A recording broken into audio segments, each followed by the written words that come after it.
اس نے کہا تم نے میرے ساتھ رشتہ کیوں نہیں کیا؟ اور اگلے لمحے ایک گولی چلتی، ایک خواب جو مر گیا، ایک خواب جو گریڈ 17 کی نوکری کے ساتھ جڑا تھا، ایک ان پڑھ غیرت نے علم کی جان لے لی۔ جھوٹے حلف نامے، زبردستی کے دستخط اور دباؤ میں دیے گئے بیانات، انصاف کاغذوں میں دفن۔ جب ہماری ٹیم نے سراغ لگایا تو وہ کہانی جسے خودکشی کہا گیا، حقیقت میں وہ ایک قتل نکلی۔ اور شاید سب سے خوفناک بات یہ کہ وہ جلاد قاتل بھی اپنا ہی خونی رشتہ دار تھا۔ میرے معاشرے کی عورت اتنی بے بس، کمزور اور لاچار کیوں ہے؟ سوال یہ ہے کہ کب تک درندے یوں ہی دندناتے رہیں گے اور ناتواں، کمزور، لاچار ہوا کی بیٹیاں اپنی جانوں کے نذرانے پیش کرتی رہیں گی؟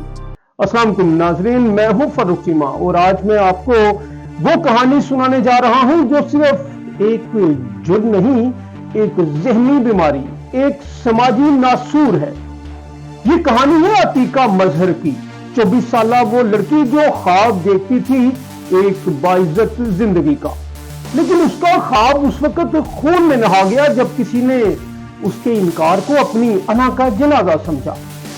چیچا وطنی کا ایک چھوٹا سا قصبہ جہاں عزت کے نام پر غیرت کے دعوے اور رشتوں کے نام پر ذاتی انا کے کھیل کھیلے جاتے ہیں۔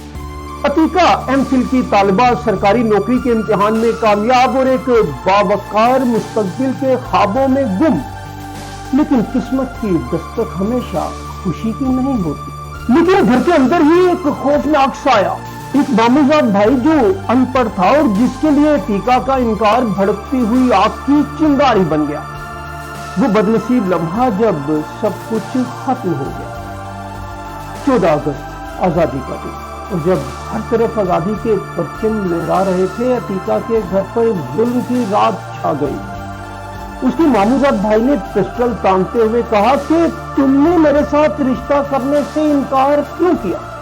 اور اگلے لمحے ایک گولی چلی، پھر دوسری گولی، اور جو اس کے ہاتھ سے گزری سینے میں لگی اس کی سانسیں تھم گئی۔ لیکن کہانی نہیں رکی۔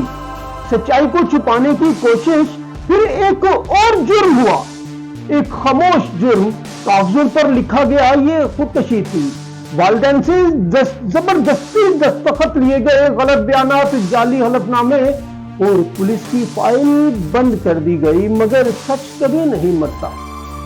چھوٹی بہن اٹھی، اس نے عدالت کا دروازہ کھٹکھٹایا اور عدالت نے کہا یہ خودکشی نہیں، یہ قتل ہے اور قتل ہے اور قتل ہے۔ انصاف کا پہلا قدم، عدالتی حکم پر قتل کی دفعات لگی۔ 2 مرکزی ملزم جو معاشرے کے ماتھے پر لگے بدنما داغ، وہ غلیظ گندے کردار، گرفتار ہوئے اور ڈی پی او ساہیوال نے تجویز کی کہ یہ غیرت کے نام پر قتل ہے۔ پوسٹ مارٹم رپورٹ نے چیخ چیخ کر کہا کہ یہ خودکشی نہیں ہو سکتی۔ 2 گولیاں سینے میں خود نہیں چلائی جا سکتی۔